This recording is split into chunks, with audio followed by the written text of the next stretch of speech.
What have your phones done to your attention spans? I can't even watch a YouTube video that's more than 5 minutes long without putting it on 2 times speed. I'm Angela Pierre, the ABC's national technology reporter, and this is Brain Rot, a new series from Science Friction about the science of being chronically online and what it's doing to our brains. We've found that taking photos can impair memory. I data dumped my entire life into this language model. All that and more is coming up on Brain Rot.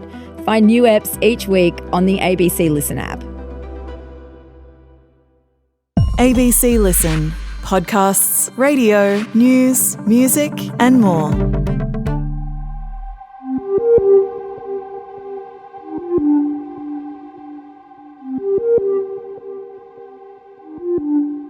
A changing season in Morwell. I'm ABC investigative reporter Rachael Brown. And I'm Stephen Stockwell. It is Friday, the 4th of July, and we're on to the 5th day of jury deliberations in the trial of Erin Patterson. Welcome to Mushroom Case Daily. The small-town mystery that's gripped the nation and made headlines around the world. On the menu was beef wellington, a pastry filled with beef and a pate made of mushrooms. At the heart of this case will be the jury's interpretation of Erin Patterson's intentions. 12 men and women have begun the process of determining Erin Patterson's fate. It's a tragedy what's happened. I love them.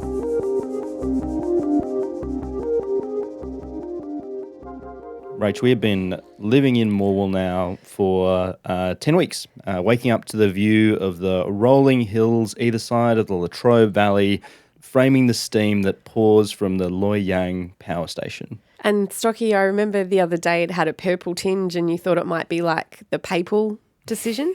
The steam changes colour when the jury has a verdict. Correct. I haven't seen any other changes yet, so we wait. The other thing I've noticed outside the window but outside Court 4 is the changing colour of the leaves. So when we came, there's this beautiful tree outside Court 4, all green, bushy, and then we watched it slowly turn to reds and yellows, and now not many leaves are left on that tree. I was also looking out the window of court yesterday and saw, a tree that had completely lost all of its leaves. So we've been here for an entire season, Stocky. We have. We've had a lot of questions about what it's been like living in Morwell as we've been making this podcast. So we thought we'd tell you a little bit about what it's been like and how we've been kind of living as we put this together. Like, this is really, Rach, our life at the moment. We have been here for just over 2 months now. We've been covering the trial of Erin Patterson. We are working during the day. We're at court all day. Then at night, we come home to the studio to record the pod. And that studio is also the house that we live in. And so we are living in the same place that we're working. We live in our office. The circle continues. And it is interesting because when we cover cases at home, we can go home to our lives or the gym or our friends. And one of the court liaison staff last night was going to a play rehearsal. And I thought, oh, that's right. People have lives and do things and we just come back and work. Yeah. But it's an interesting... We're in this kind of microcosm, aren't we, Stocky, where this is all we do and all we talk about. And so we're so immensely, deeply engrossed in it now. I've been thinking about how much I know and how much I've learnt over the last month. And it is all related entirely to one thing. But one of the other things that I've learned a lot about is the lovely town of Morwell, the Latrobe Valley, Gippsland generally, where we've been living. And we've had so many questions from people asking what it has been like living here for this period of time and what Morwell's like as well, what Gippsland's like, what this area is like, how people have found this. And so we wanted to answer some of those questions while we have some time, while we're waiting for the jury to consider their verdict. Yeah, I'm lucky, Stocky, because I used to work here. So when I was a baby cadet, I was based at ABC Gippsland, and so I read the news at Sale. So it has been a really nice chance to come back, not to Sale, but back to Morwell and live in a different part of the community. Yeah, we've got a question here from Libby, and Rachel, you're uniquely positioned with your experience here to give us an insight into this. Libby says, "Hi, Rachael and Stocky. Thanks for the absolutely captivating podcast. I've been tuning in, and even my 11-year-old son is intrigued to listen. I live on the Sunshine Coast now, but lived for many years in the Morwell area. I'd love to know what effect the case has had on the local town. What do the locals think?" Yeah, Stocky, the case itself is just the topic of conversation everywhere we go. You know, the good, the bad, the ugly. And everyone has an opinion. I'm not going to say what those are, but we hear it everywhere we go. And it has deeply affected, personally, communities in Gippsland, particularly in Korumburra. And so I hope this podcast has never shied away from that, because 3 people lost their lives, Heather, Gail and Don, and Ian Wilkinson very nearly lost his as well. So these communities have been deeply scarred, and we've never forgotten that. And I feel for them, because they had the Jayden Lesky case in Moe, and that stigma, unfortunately and unfairly, has never really left Moe, I don't think. And I did worry about South Gippsland and whether this case, might affect opinions of these communities as well. I don't think it's had the same negative effect, and maybe we were saying yesterday the trial was in Morwell, but the lunch was in Leongatha and the families were from Korumburra. So perhaps it hasn't stuck just to one town. What do you think? When we got here, I didn't want to kind of raise this as a topic of conversation with people when we were talking to people in the street, in cafes around town, just because I didn't want to kind of bring it up if it wasn't something they wanted to talk about. But what I've found is that people are quite happy to kind of like volunteer their opinions on the case, is the way that I'll frame it. So they're quite happy to kind of start that conversation once they know what you're here for. So I don't go around saying I work at the ABC, I'm covering the trial of Erin Patterson. Often people, after you go somewhere a few times and they haven't seen you before, go, oh, what are you doing in town? You go, I'm here, I work for the ABC, and they're, oh, what are you doing? And it kind of comes out, and then they will, quite happily just volunteer an opinion on what they think has happened, or ask what, I think's going on and how that might turn out. I think it's lucky the trial, and it couldn't have been held there, but that it wasn't held in Korumburra, because I think it would have been a different situation. The scars are still quite deep there. Yeah. Thank you for your wonderful question, Libby. Thank you, Rach. Another question here from Penny in Hobart. Hi, Mushroom Case Daily. Thanks for the reporting and insights. Well done. I have a couple of questions. As Morwell is a small country town and there are many people closely involved in the case, how hard was it to get a jury of 15 people who have no prior contact or knowledge of any of the victims or family of the victims? I don't actually know how hard, but I could try to guess by the time that impanelment took. We were worried it might take a long time. So they start with a big pool just in case people know some of the victims or perhaps the accused, or even, police officers in the case, Stocky. They don't want any real strong connections to anything in the case. So we thought they might go through, a long, protracted impanelment process. But at the start of that process, we weren't allowed to sit through that this time. So but at the start of that, they were told, tell us if you know anyone who's listened to media coverage or listened to podcasts, you should recuse yourself. But the process was actually a lot quicker than I thought. Penny's question continues on. Penny asks, how is Morwell itself affected? Are the cafes, hotels, restaurants full? Is it a boom business for the service industry in the town with so many reporters and court officials staying? Yeah, you would think it would be, wouldn't you? And it probably is, but I have a chuckle in my voice because we said that to someone, oh, are you going to go under when we go? And it was a beautiful girl in a cafe, and she said, oh, honestly, we're looking forward to it. We're 2 staff down. We don't know how much longer we can keep this up. Yeah, no, it's been great. There's a few cafes around the court that would have done very well out of this, I reckon. But there aren't actually really that many of us when you bring out the total pool. It's not like, the population of Morwell's descended on it again. You've got less than kind of probably about 40, 50 people extra in town. When you look at the media, another 20 from the court staff. That's the kind of extra number of people that are here.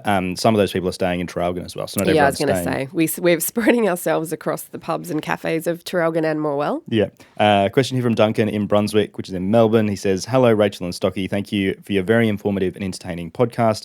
I understand the press are staying in Morwell. Are the lawyers staying there too? And Justice Beale, do they have special quarters or do they travel up and down to Melbourne each day? I won't tell you where they're staying. I don't think they will appreciate that. But the lawyers and Justice Beale, I understand, are spread over Morwell and Traralgon, just like us. Yes, they are staying down here. They're here. I think they go home on weekends, like we do sometimes. But yeah, for the most part, they're here. Question here from Dave in Geelong, similar vein. Hi all, absolutely loving the Mushroom Case Daily podcast. You painted a fantastic and detailed picture of the proceedings inside the courtroom, but we're fascinated by what's going on outside the courtroom. I'm wondering if you can give us some insights, including, he's listed a few questions. Let's just answer the ones that we want to. Rach, where is everyone staying, eating, relaxing? How does everyone travel to and from court? What's the vibe in Morwell? What's happening at the pubs and clubs? I'm lucky. I have a driver, Dave, and his name is Stocky. So we wake up, we talk through the plan for the day, have breakfast, and then Stocky thankfully drives me into court every morning. I don't think we've had to catch many Ubers, have we, Stocky? We caught one to Traralgon once. We just usually have sometimes breakfast at one of the two nearby cafes, definitely lunch there. I've had some amazing soups during this cold weather. And where's everyone staying, Stocky? So there's like a combination of places. So we've got people in hotels, rented accommodation, houses, the like. So it's sort of spread across. And, the people who've got, what I've noticed in the kind of divide is that a lot of the broadcast media, so the TV, the radio, journalists are based in Morwell because they've got to be a bit closer to the courtroom for live crosses and things like that. And more of the print journos, so your papers, so, The Age, The Australian, The Daily Mail, they are based in Traralgon. And some of the other podcasters too are out there. And some of the other podcasters. There's been a move around as people's, this trial's continued for longer than we're expecting. Dave, wonderful question. Thank you, Rach.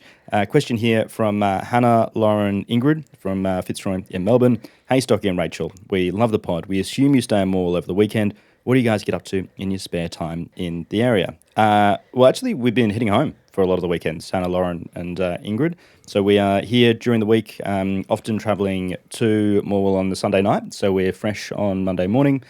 So we'll come in on Sunday night and then we'll work through, we'll produce the episodes that we've been doing on Fridays, record them, get them published, and then jump in the car and head back to Melbourne to spend a couple of nights with our friends and families in our own beds. So that's what's happening there. I have, in some of the spare time that we've had, I have stayed down. I had a wonderful weekend out on Waratah Ridge, South Gippsland recently, exploring Wilson's Promontory, which was absolutely delightful. And outside of that, trying to go for a swim, a bit of a walk, a bit of a run, things like that. Rach, how about yourself? Sadly, for the first 6 weeks or 8 weeks of this trial, I think I was heading home but spent it in hospital. One of my family members has been quite sick. So, Stocky, I've been spending my time either in a courtroom or a hospital room. But I wanted to give a shout out to the amazing staff at John Faulkner Hospital. The care they show people in there is incredible. So thank you very much for looking after my family member.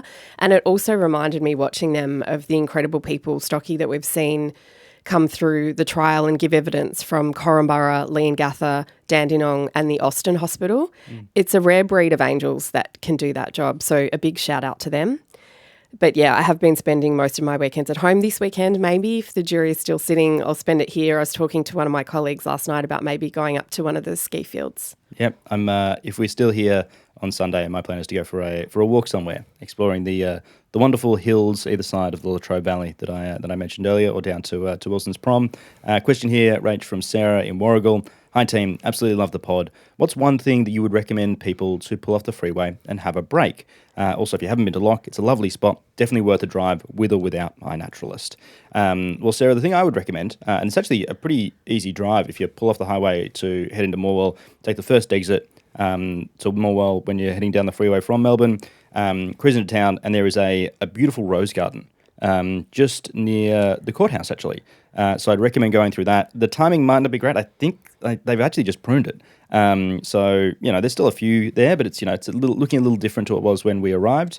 But it's a spot where I have tried to find time to go for a wander through some afternoons to get a bit of fresh air, a bit of a break from some of the proceedings that we've been following in court. And that is where Funky Tom May went for a walk that morning. We think, maybe? Yeah, I've just made that assumption. I actually don't know if that's where he went for that walk, but, it's close by. It's an obvious spot, so... It's beautiful. It's under a blanket of fog this morning. It is. But it is stunning. I like on the drive back to Morwell, and I used to do this on the way to Sale as well, just coming into Yarragon, if you turn to your right, not for too long, keep your eyes on the road, but it's just this picture postcard, rolling hills, dairy cows. I just loved that view, and it's a beautiful little town. So that would be my recommendation. Thank you, Rach. Thank you, Sarah. Wonderful question. Well worth popping in and just... finding out a bit about Morwell if you're ever going past. It is an easy little jaunt off of the highway. Question here, Rach, Ange in Sydney. Loving the pod. Thanks for all the in-depth coverage. Early on you mentioned there was a lot of media and an overflow room, a media room at the court. This week you said you'd been able to spend some time with some people from other networks. Is there interest from around the world, or is it just Australian media? How do you all get on? Is it friendly or competitive? Well, Ange, we've been spending time with the media the whole time we've been here. We're all in a room together. I think I mentioned in an episode about a week or so ago, I spend more time with, other media from, Channel 10, Channel 7, The Guardian, The Australian, than I have with other ABC colleagues. There's obviously ABC colleagues in the room that I'm spending time with as well, but anyone who's not here covering the case, I have not seen basically for 10 weeks. And it is very friendly. One of the things that's really interesting about court reporting is that there is no exclusive. Like, we can't break any news around this. Like, we're all getting the same thing. We can't report anything outside of what's being heard in the courtroom. So we're all working off of the same information. We're just making sure we're getting it to as many people as we can through all the different networks. And so it is quite collegiate. Yeah. I thought about this last night, why we're all such good mates. And I think it does have a lot to do with that we're working off the same textbook. We can't tell you anything the jury doesn't hear. So no one's racing off to find people that might know more that we can bring you, because we're just not allowed. I don't know whether that will change after the trial, but certainly we have to stick to a certain script while we're here. And everyone generally has been quite great at doing that. Yeah, everyone's been wonderful. The one thing I have been thinking is that, while we're all getting along really well at the moment, when we hear about the verdict, as we're all trying to get basically a good spot, how far that collegiality extends in those moments. But I was talking to another ABC reporter last night about how we, how close we've all become through this whole process and how we'll look back on this. So it's been one of the most lovely things for me, actually, that this community and the ecosystem we're in, with our colleagues and the other networks, but also most of what we've been talking about in this episode, Stocky, is the community and the townspeople and the friendships that we've made there. Yeah, and that's it. Like, it's not just the community and the collegiality that we get and we experience from other media. It is the people in Morwell as well. They're a part of that. We've got a list of people that we'll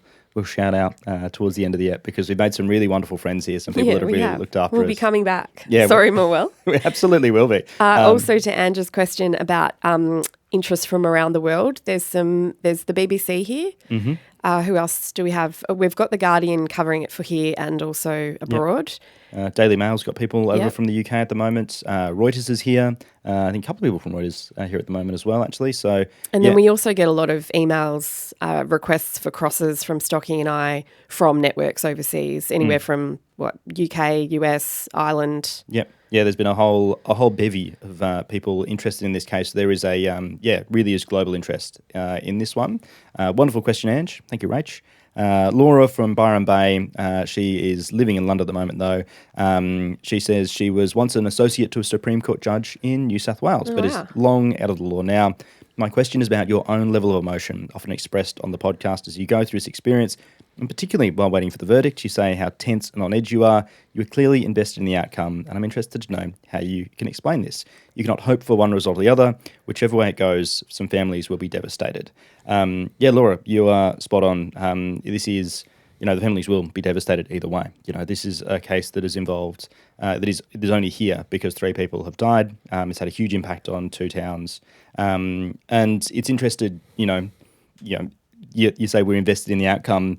I was thinking about this last night, and I actually realised I don't have an investment in the outcome. Like, I'm not weighted one way or the other in this situation. I've been here reporting on it, and I think the emotion that we have is purely around making sure we are in the right places at the right time to bring you Mushroom Case Daily when there's a verdict. So the longer it goes on, I feel like the more tense we get, because we have more time to think about the things that could go right and the things that could go wrong. Yeah, I think I said the other day I was tense because we were recording when we probably should have been at court, just in case it came back. And we don't get much notice. We'll probably get about 5 minutes notice. So that's where my edginess comes from. And also, we're so in it. We're so immersed in it. And every day we were in that courtroom, you can't really escape the toll. The Patterson and Wilkinson's families have been sitting in there most days. And as you said, Stocky, 3 people lost their lives. And I don't think there are any winners in this. Families have been broken apart. Friendships have been imploded. We can't escape that because we see it every day. And that, to me, is one of the starkest things about this trial and what we've tried to reflect in this podcast. It's not just a case. Some of you might hear it as a case, but people are living out this nightmare right now, and we haven't shied away from that. Yeah, we're reminded every day. Ian Wilkinson, the surviving lunch guest, been in court a lot of the time. So very hard to kind of, take yourself away from the impacts of this as we're reporting on it. So probably goes a little bit of the way to explaining how tense and on edge we are, Laura. But a wonderful question. Thank you, Laura. Thank you, Rach. Another question here from Margot. Hi, Rachael and Stocky. Thanks for a fantastic podcast. I listen whenever I'm cooking.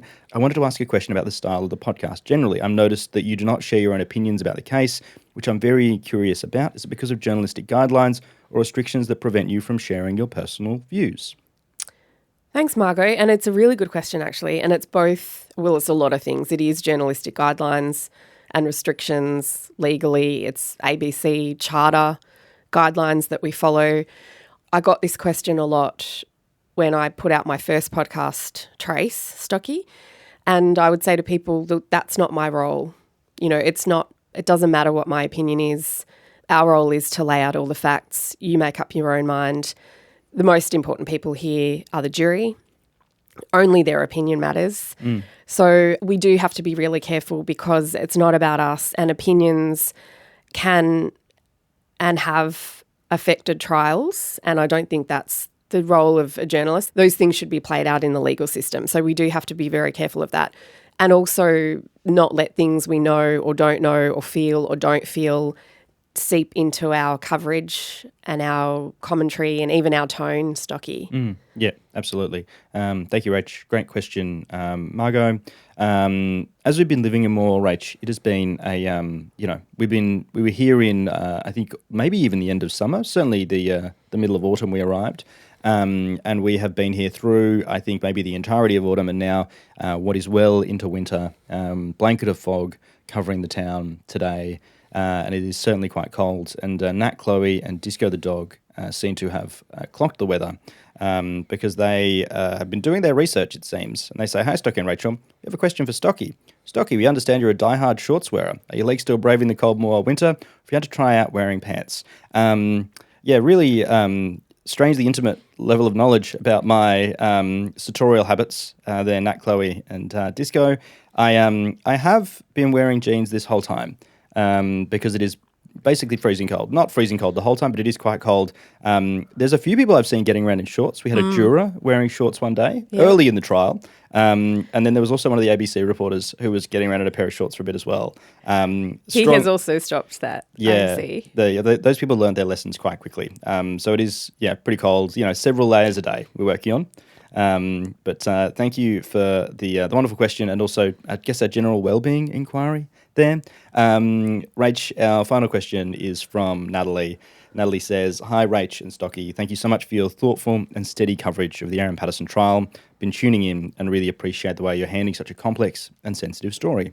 My family run a small fruit and vegetable store at a Melbourne market, and in light of the case, we've had quite a few interesting conversations with customers about mushrooms. Some people jokingly swearing them off, others just curious or cautious. We sell a wide range of gourmet and wild forage mushrooms, including oyster, chestnut, pine and slippery jacks. Being mushroom season now, we've been bravely covering mushroom recipes on our socials and have seen a bit of a resistance there. Obviously, this is a bit of a lighter question and not related to the trial itself, but I've been wondering, have your own attitudes toward mushrooms changed throughout covering this story?" Hi, Natalie. Thanks for that. I'll have to check out your store next time I'm at the market because, no, it hasn't changed my habits. We go to steak night on a Tuesday here in Morwell. I usually get the mushroom sauce. I do remember last year when I was out here doing interviews about the case, some people told me that, people had started backing off mushrooms. Some stores were reporting sales had fallen. Stocky, do you remember that? But I'm not seeing it here, are you? No. There's a mushroom toasty on the menu in one of the cafes, mushroom soups at another one of the cafes, still mushroom sauces, beef and mushroom pies, things like that. It hasn't seemed to have affected any of the places around town. No one's being overt about it, I think, is the thing to kind of make the point about. Like we spoke about this early when making this podcast about like whether or not there's things with mushrooms on the menu around town, and there are. But people aren't making like a thing out of it. It's just, these are items that have been on the menus for a long time, and you just kind of notice it a bit more when you're here covering. Yeah, this is like an avocado. Yeah, exactly. Yeah. But my attitudes towards mushrooms haven't changed at all in this process. Natalie has pointed out that the case for other people people does seem to have changed some consumer attitudes toward buying and cooking mushrooms, which is a wonderful insight because you actually get a lot of questions sent to mushroomcasedaily at abc.net.au about whether or not this has changed attitudes toward mushrooms. So we now have an insight here from Natalie, who sells mushrooms. Rach, I'd love to, just talk about some of the people we've met around town. We've spoken about some of the media that we are friends with, that we hang out with, but there are so many people around town that have looked after us, have been had wonderful conversations with them. And so I thought we'd take a bit of time out of the pod to thank a few of these people. Shay at the Bolo, who will take our order over the phone if we're running late, making the podcast, and are going to miss the cutoff for the kitchen. 8 p.m. And we'll also pop our meals under the heat lamp to keep them warm in some of those instances as well. Yeah, thanks, Shay. You're a gem. There's Michelle, Island, Ree, Britt and Monty at the cafe, and they had us all in for dinner last night. And I love seeing their smiling faces in the morning. And as you said, Stocky, it's a very heavy case. So things like this really make my day. Yeah. Laura is one of the other cafes in town. Todd, yet another cafe. We have been drinking quite a lot of coffee, it turns out. Trying to share the love around the many cafes that are in Morwell. There's the guys at the deli who, remember Stocky, one day I said, don't worry, I'm having a salad. And one of them's like, Rach, you don't want a salad? I'm like, you're right, I don't. There's Jenny at the pub.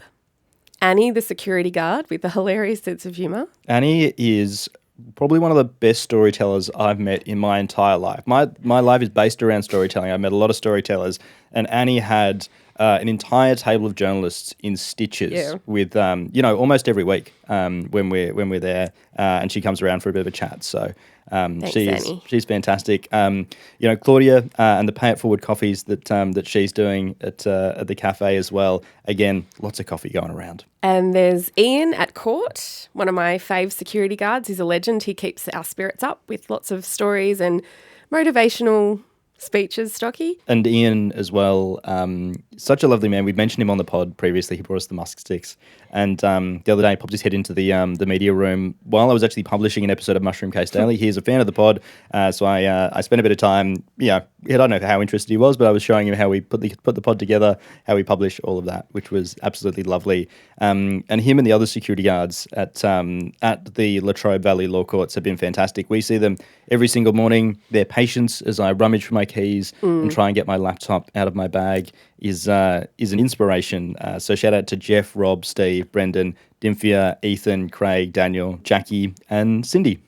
They have rainfall figures, they have tips for the weekend, they see us every morning and every afternoon and are very kind and friendly. So thanks, guys. Yeah, we've made sure, certainly over the last couple of weeks, to just keep their spirits up with an array of sweet treats, bag lollies here and there, just to make sure they can get us through that little metal detector as well as possible. I'm going to walk into a building sometime and just out of habit flip my belt over and put my arms out to my side so someone can security wand me, because it's the only way I've entered a building for the last 10 weeks. Rach, we have got people listening to Mushroom Case Daily all over the world. Obviously, there's people around the town here in Morwell that are listening, but people all over the world as well. I thought it'd be fun to just shout out a few of them as we tend to on a Friday. So I'll start in England because we've got Michelle in sunny South Shields, Alison in the New Forest, which I used to walk around when I was a child. Wow. Rob and Eleanor in Kent and Laura in Devon. An alarming number of people from England talking about how sunny it is there. So I have my suspicions. But Rach, we've also got people listening in Ireland as well. We do. We've got Hannah, County Down in Ireland, Steph in Kildare. Then in Scotland, we've got Susan, Sarah in Glasgow. I was booed off a karaoke stage in Glasgow once, Sarah. And Emma on the Isle of Barra. In Europe, we've got Kirsty, who's Victorian living in Poland, James in Berlin, Joe in Berlin, unsure if they are known to each other, Brenda and Anne in Cologne, Yolanda in Sweden, Laura in Finland, Deborah in Greece, Anne in Ghent in Belgium. In North America, we've got Freya, San Francisco, Diane in New York City, and Colin in Canada. We've also got Rob and Eleanor in Kent, New Zealand. And we had this email as well from Kate in Greensborough, who was listening to an episode where she heard someone talk about how they were doing the Camino Trek in the French Pyrenees, and got in touch to let us know that she listens from her car, a 2002, just general runabout while driving around Greensborough, trying to get her 2-year-old to go to sleep. And this reminded me that some of the places that people are listening might not sound as exotic, but it is the routine and the connection that has made this podcast special. So I wanted to shout out some of the listening habits and locations of Mushroom Case Daily listeners, starting with Beck in Perth, who listens while walking her golden retrievers, Bonte and Bruce. There's Naomi, who spends her lunch breaks discussing the pod with her colleagues Kim and Tim in Burswood. Emily, who listens from her couch with her partner Matt and her cat, Miso. Rach in New Zealand, who listens with her hubby while cooking dinner. Tim, who's in Newcastle listening on his ride to work. Erin, who listens while feeding her baby at night, and I think Christian's been doing a lot of that too. Christian Silver, little baby Silver, doing the early morning listen while caring for his newborn overnight. Sophia in Western Australia, who we keep company while she's doing her puzzles in the evening. Sarah, who listens while tidying up after the kids have gone to bed. And Steph, who is 11, who listens with her dad. And speaking of listening, I would highly recommend the ABC Listen app. How's that for a segue? It is a wonderful place for not just Mushroom Case Daily, but all sorts of other ABC content. It has been wonderful to see the number of people who have downloaded the ABC Listen app at my suggestion and emailed back to go, Stocky, there's so much wonderful stuff on here. What a treat. Thank you so much. Knew? Yeah, and not a joke. That is something that has happened a number of times. Yeah. So I'm stoked that you've been able to find something on there and would recommend jumping on the ABC Listen app. You'll get your Mushroom Case Daily episodes there before you will get them anywhere else. Rach, what happens now? We continue to wait, Stocky, but we'll be back with you if they've got a question or if there's a verdict. Thank you, Rach.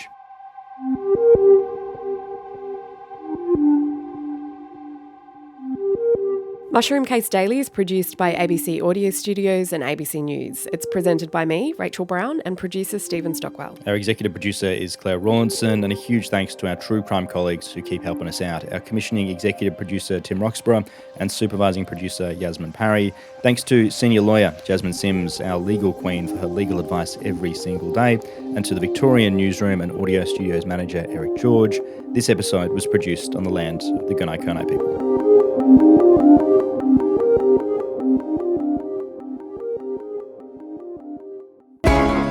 You ever watch the news and think, whoa, this seems... unprecedented? Unprecedented? It's unprecedented. This has never happened before. This is unprecedented. Well, that's not always quite true. I'm Matt Bevan, and my show, if you're listening, is about finding times that what's happening now has happened before and figuring out what we can learn from it. Learning from history. I mean, who could imagine? Find new episodes on ABC Listen every Thursday.